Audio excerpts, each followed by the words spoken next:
Person of the Week is brought to you by Citi. With global expertise and over 2 centuries of experience, Citi provides tools, insights, and guidance to help businesses thrive.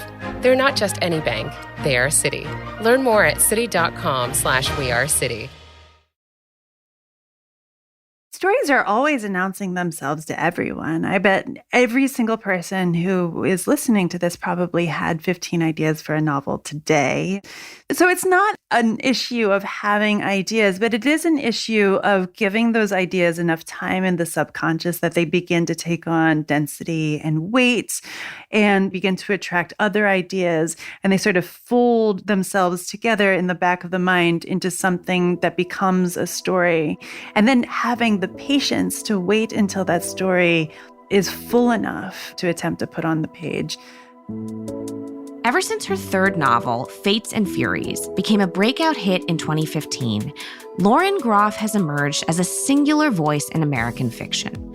She's a 3-time National Book Award finalist, has won the Story Prize, and all 5 of her novels have been New York Times bestsellers. As one of the great novelists of the 21st century, it's no surprise that Lauren Groff is also one of our 2024 TIME100 honorees. Groff's 2 most recent novels, Matrix and The Vaster Wilds, explore themes of nature, spirituality, and utopian communities. Taken together, these works amount to a radical re-examination of how humans adapt to a rapidly changing natural world.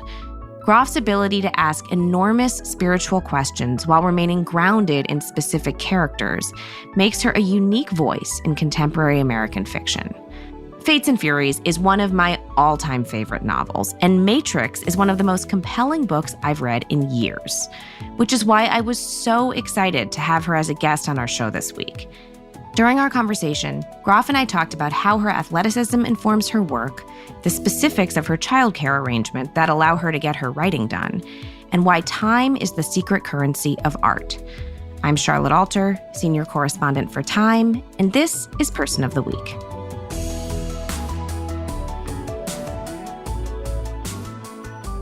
So, I understand from your time in college that you were both a French and an English major, but also a college athlete, and your sister is an Olympic athlete, so it clearly runs in the family.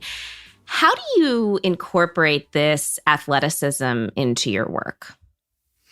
Oh, well, so I think the life of the body is just as important to art as the life of the mind. And so I pay very intense attention to the body on a daily basis, not because, I'm worried about weight or whatever. It's because it's the way that I regulate my own emotions.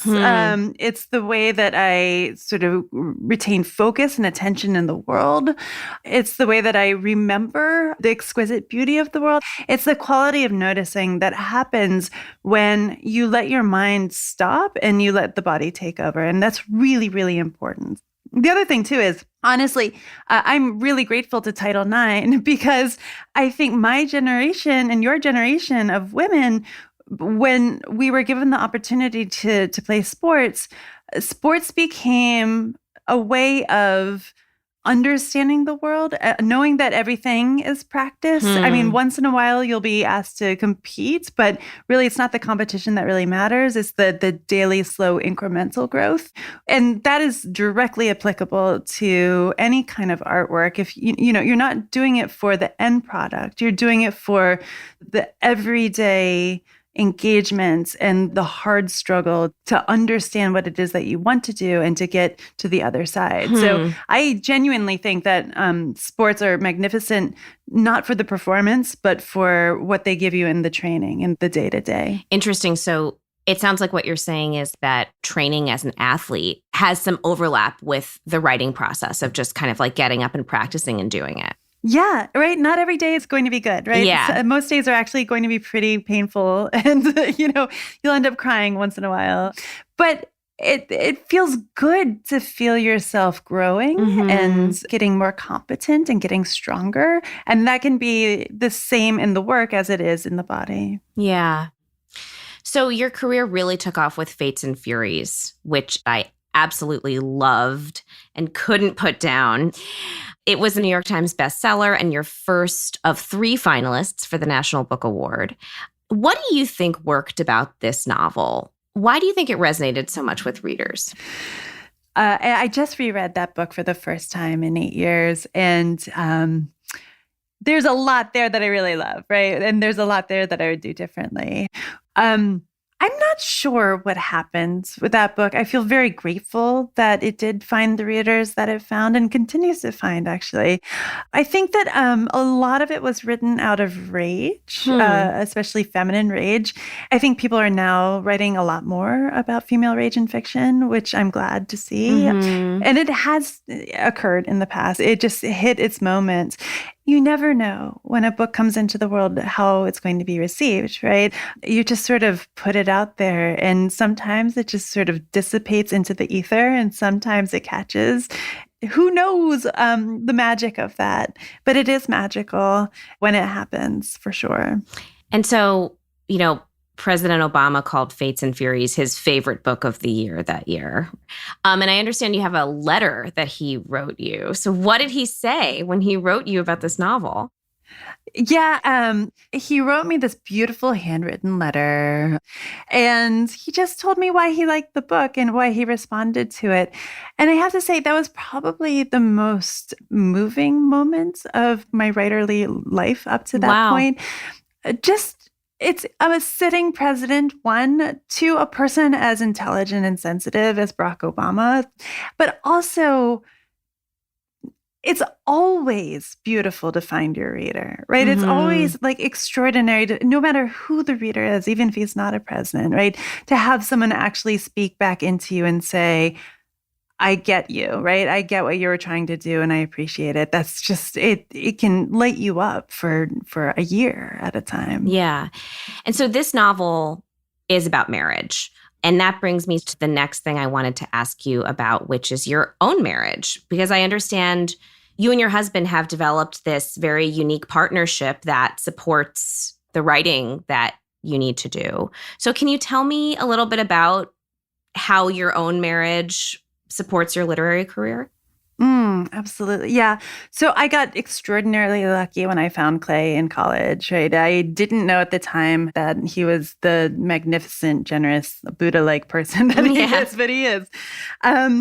We have developed together a way to sort of allow the writing to be almost another human in the family. And one of the things that we figured out early on before the children came, when suddenly we were staring down the barrel of no more time. So time is the secret currency of art, right? The time that you need to just stare at a wall is so vast that anyone giving you that's a true boon. Right.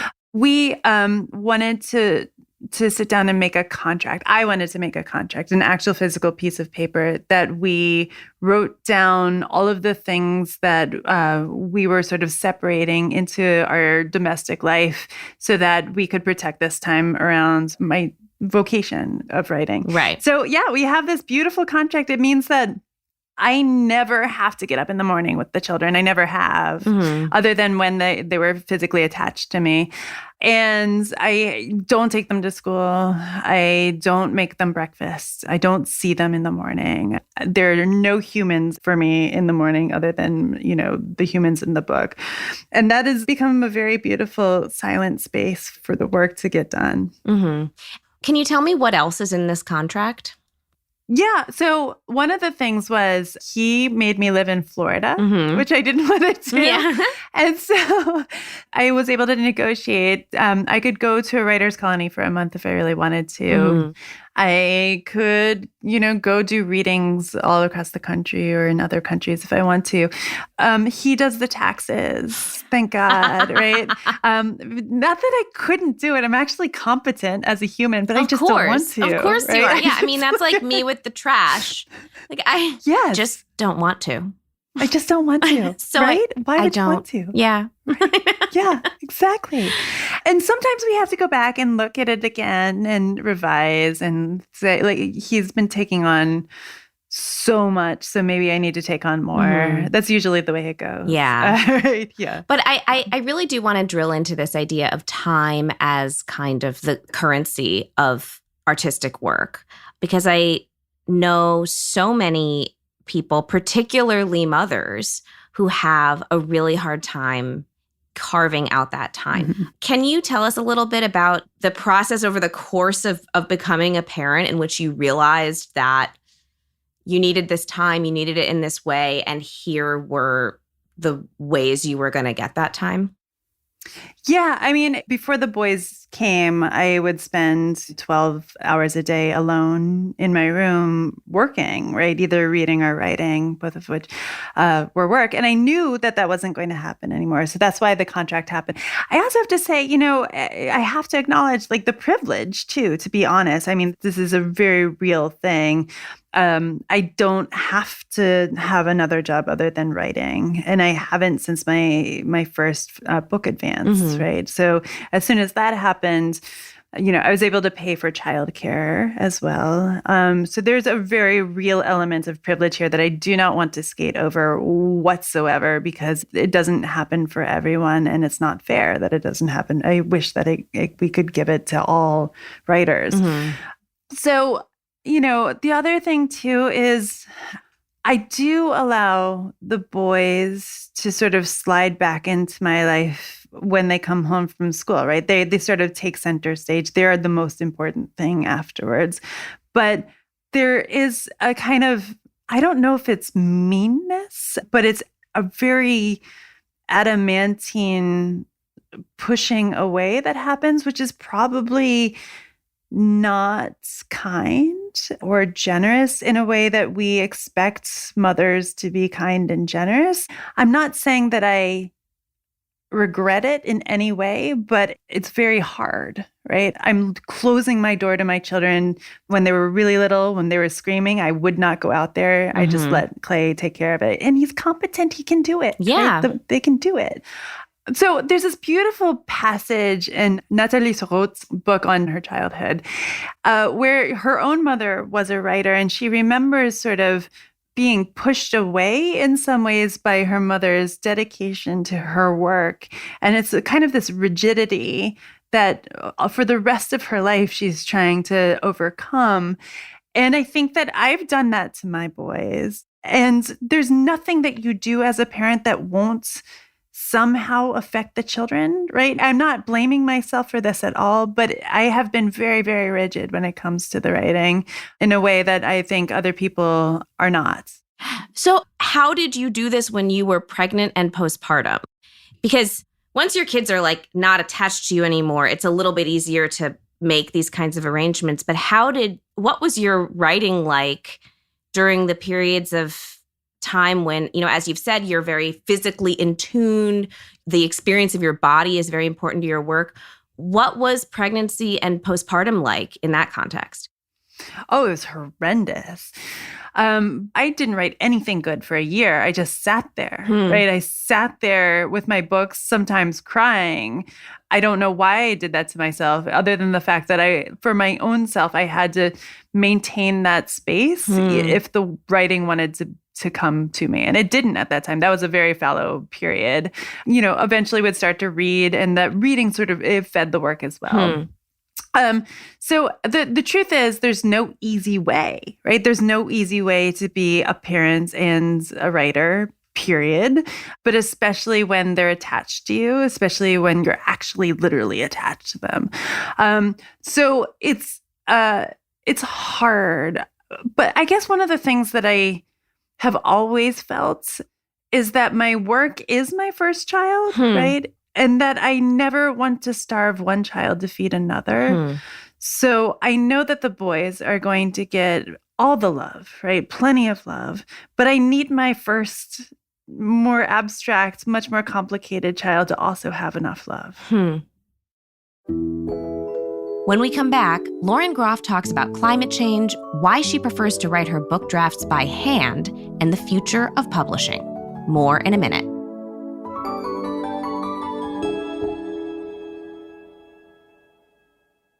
Person of the Week is brought to you by Citi. They're not an airline, but their network connects global businesses in nearly 160 local markets. They're not writers, but they help clients shape their financial story. With global expertise and over 2 centuries of experience, Citi provides tools, insights, and guidance to help businesses thrive. They're not just any bank, they are Citi. Learn more at citi.com/weareciti.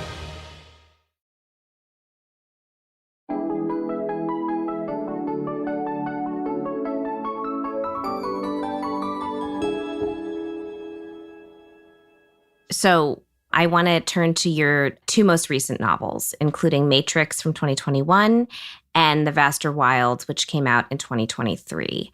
So these are both works of historical fiction. Can you tell us about your process for writing historical fiction? How do you decide on the time period and the events that you're going to depict? And specifically about Matrix, I was frankly surprised. No offense. I was surprised that I was so compelled by it because it is a novel about an obscure 12th century nun. I understand it's loosely based off of Marie de France, of whom very little is known about her real life. So why did you decide to write a novel about a 12th century nun who very few people know anything about? In college, I fell in love with Marie de France because, I took a course on Ancien Français, so Old French. And it was really wonderful. I just met her and I loved her. And I've always loved this specter of an unknown Marie de France about whom we know that she was named Marie and she's from France and maybe an abbess, who knows.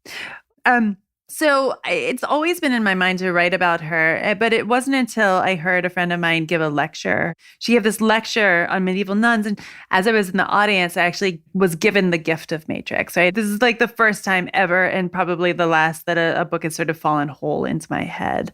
But, it was predicated on my deep love of and knowledge of Marie de France in the medieval ages. I also wanted to write a sexy book and a lesbian book, right? And I wanted to write a book in which 0 men are actually seen with clarity. They're sort of like a vague shifting shadow sort of undulating across the wall.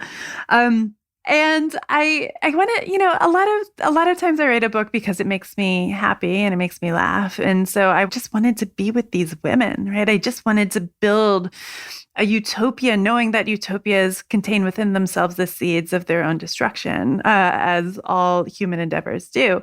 And I wanted to imagine a different path of female power than the one that I think we in the 21st century shrink medieval women into a very flattened version of what they could possibly be, right? There's either the illiterate woman who pumps out a lot of babies, or there's Eleanor of Aquitaine, who's amazing, right? She's an amazing actual person, but those are the 2 models we're given for medieval women. And I just sort of wanted to blow a little bit more air into this depiction and have fun with it. So the time period comes out of the story that I want to tell, to be perfectly honest. So I actually was writing The Vaster Wilds before I started Matrix.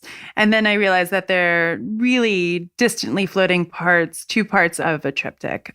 But The Vaster Wilds came out of my desire to talk about the colonial period, especially in the New World, the effects of colonization, the ideas of nature on the human, and sort of the way that religion has taught us to see nature as an opponent as opposed to an equal. So in an interview last year with Slate, you said that you wanted these novels to, quote, talk about the urgencies of now, which I thought was an interesting thing to say about 2 novels that are set in respectively medieval France and early colonial America.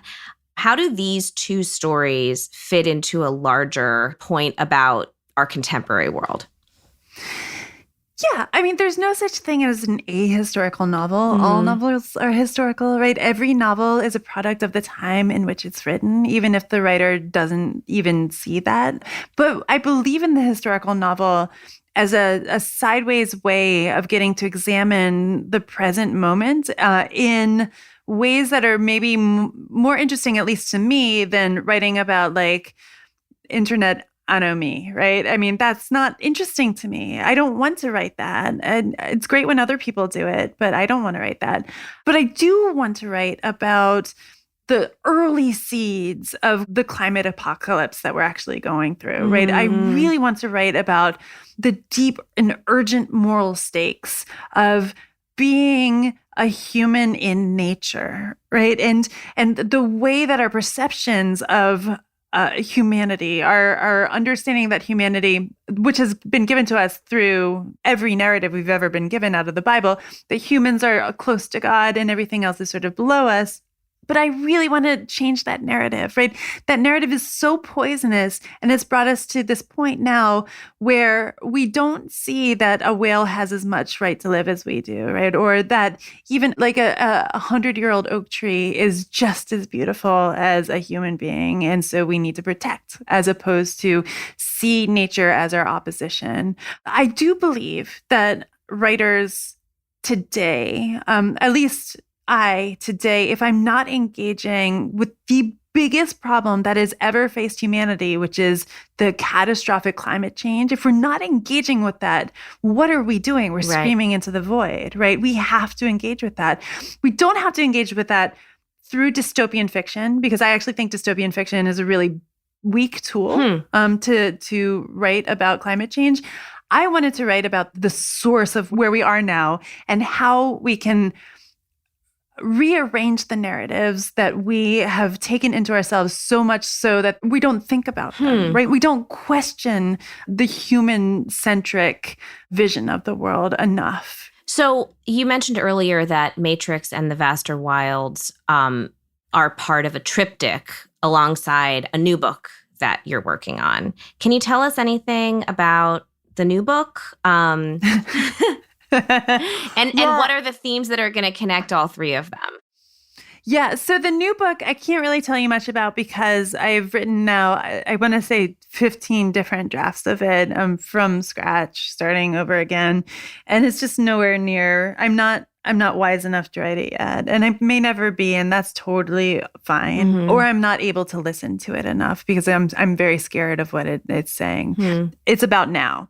And what I want to do with the larger project, with first Matrix and Vaster Wilds and then this one, is to sort of see over time, like a stone skipping across the surface of the water, how the same obsession sort of manifests in different times, right? And bring us to where we are. If I can pull off this last book, which of course, maybe I can't, totally fine. I don't care. I do care, but I'm pretending that I don't. If I can, I want the reader to sort of see the same traces that are sort of being changed and modified from one era to the next to the next. So you mentioned earlier your process, particularly when it comes to drafts. And I've heard that you often write your first drafts out in longhand and then put that draft away in a box and don't look at it again and then start the whole book over. How did that process develop? How did you learn that worked for you? So I'm really just working with my own insufficiencies as a human being, and I have a lot of OCD. I mean, it's a big part of my life. So I needed to find a way to break the need to control and the compulsive need to control, especially sentences, because sentences are the things that I love almost more than anything else on the planet. So I realized that if I were to write longhand, first of all, there's more access to the subconscious when you're writing longhand, when you're not intending to reread the thing that you're going to put on the page. But also there's this beautiful catharsis that happens where if there's something that you're really pleased about, right? If you feel personally like you did a really good job, your ego is involved. But if it doesn't stay from one draft to the other, it's just not meant to be in the book itself. I just learned this over a lot of trial and error and a lot of pain, actually. Like, I've never drafted on a computer just because I'm old enough that computers just didn't make sense to me. I got my first one in college, and I'd already been a writer by the time I was in high school. So just writing longhand made more sense to me. But also, my thoughts are just much more intricate and interesting when I don't have that editorial voice stopping me when I'm not saying I need to spell this correctly. I need a period and a comma and a semicolon, whatever. So it's something about it brings me back to this sense when I was little that I could play, right? And when children play, it's serious. You know this. You have a toddler, right? They are deadly serious when they're playing because this is the way they figure out how to live in the world, right?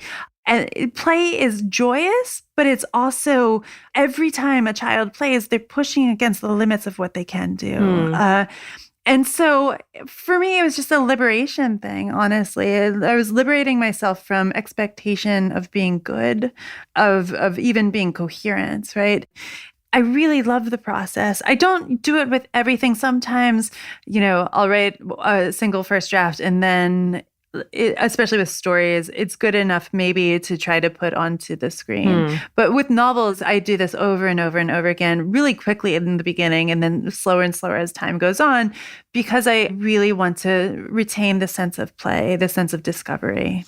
And so how do you know what's going to stay for the second draft? I mean, do you have that confidence that you're going to be able to remember all the good stuff that was in the first draft that you want to keep for the second draft? Yeah, it's not confidence. It's more like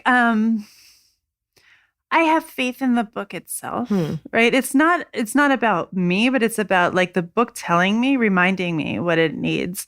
And I know not everybody feels this way, but I try very, very hard to step really far away from the book until the very end, when you do want sort of a super ego to come down and help you with the editing process and sort of the more formal stuff, like the sentences and the way that the sentences need to unroll. Right.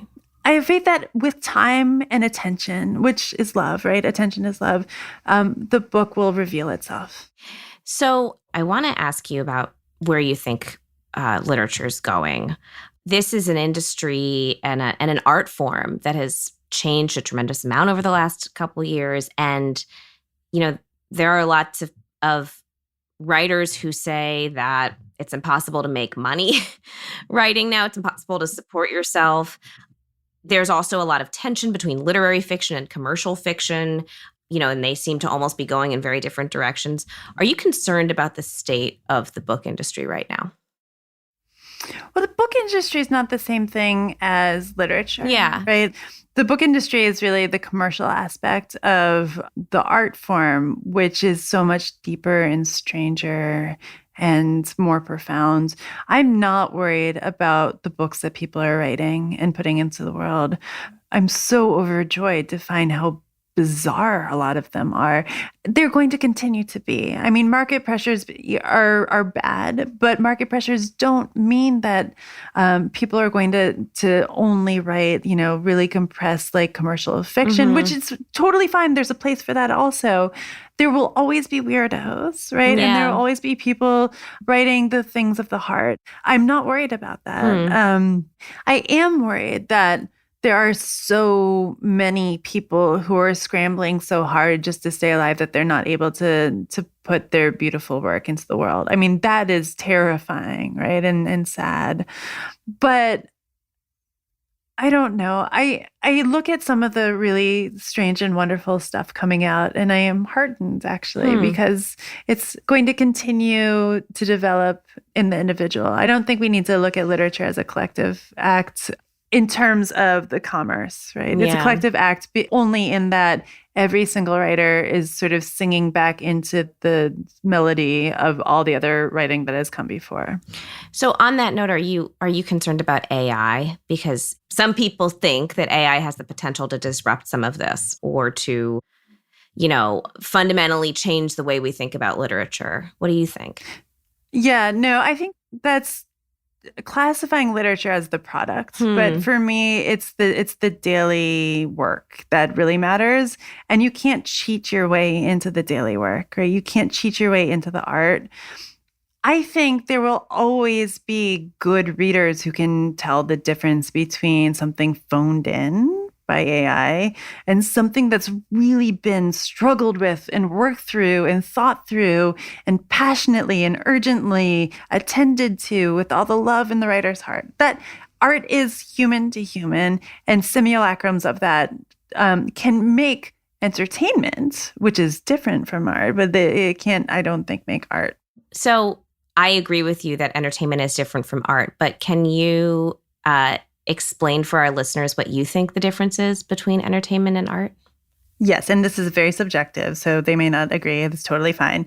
I think entertainment supports a lot of the given narratives that we have in the world now. It is a conservative thing in that it doesn't seek to shake the core of what we believe. Art is the thing that calls into question what we've taken for granted. Art is the earthquake that sort of makes you stop and look at your life and wonder if you are doing something without thinking it through, right? Art is subversive inherently, and entertainment upholds the status quo.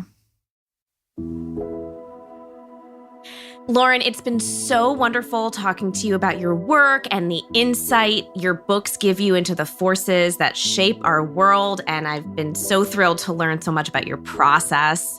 But now I want to get to know a little bit more about the everyday things that shape you in a segment we like to call The Last Time. So, when is the last time you went camping?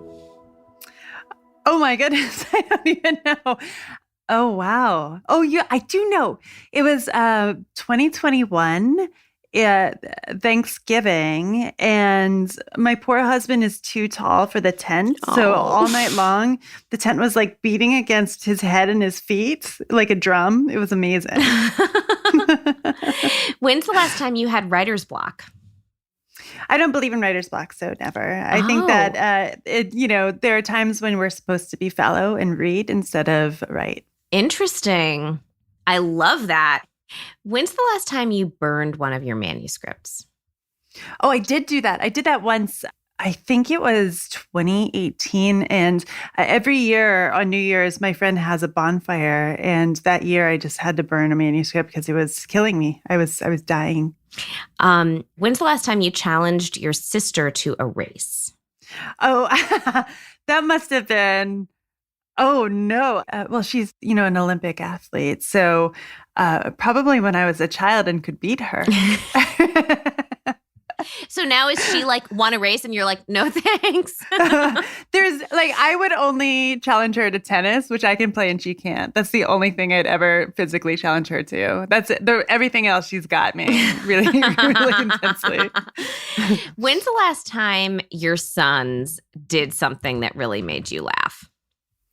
Oh, they're so funny. They're both hilarious. Okay, so last week I kept finding a trail of toiletries all the way up the banister into the upstairs bathroom. And I finally asked them what was going on. And the older son said, because my younger son's so bad at morning hygiene, he was leading him like Hansel and Gretel out to with the deodorant first, then the toothpaste and the face wash. Subtle. It was really amazing. It's actually very loving. It was very loving, right? Instead of forcing him to do it, he just sort of showed it to him. Wonderful. Lauren, I cannot thank you enough for coming on this show. This has been such a fascinating conversation. I'm so honored to meet you. I've been a fan of your work for such a long time and really thrilled to have you on. So thank you. It's been such a joy. Thank you so much, Charlotte.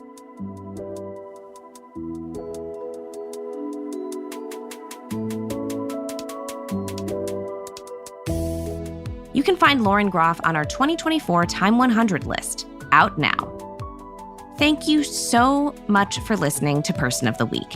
If you like what you heard, don't forget to subscribe wherever you get your podcasts. And we'd love to hear from you, so send your tips or thoughts on our show to personoftheweek@time.com. I'm Charlotte Alter. See you next week. Person of the Week is hosted by Charlotte Alter. It's produced by Nina Bisbano and Allison Bailey. Our senior producer is Ursula Summer. Our story editor is Katie Feather. This episode was mixed by Rebecca Seidel. Our theme music was composed by Billy Libby. Joseph Frischmuth is our fact checker. Person of the Week is a co-production of Time Studios and Sugar 23. At Time, our executive producers are Dave O'Connor, Michael Erlinger, and Sam Jacobs. At Sugar 23, our executive producers are Mike Mayer, Michael Sugar, and Liam Billingham. Sasha Matthias is the head of audio at Time. You can find us online at time.com/person of the week and wherever you get your podcasts.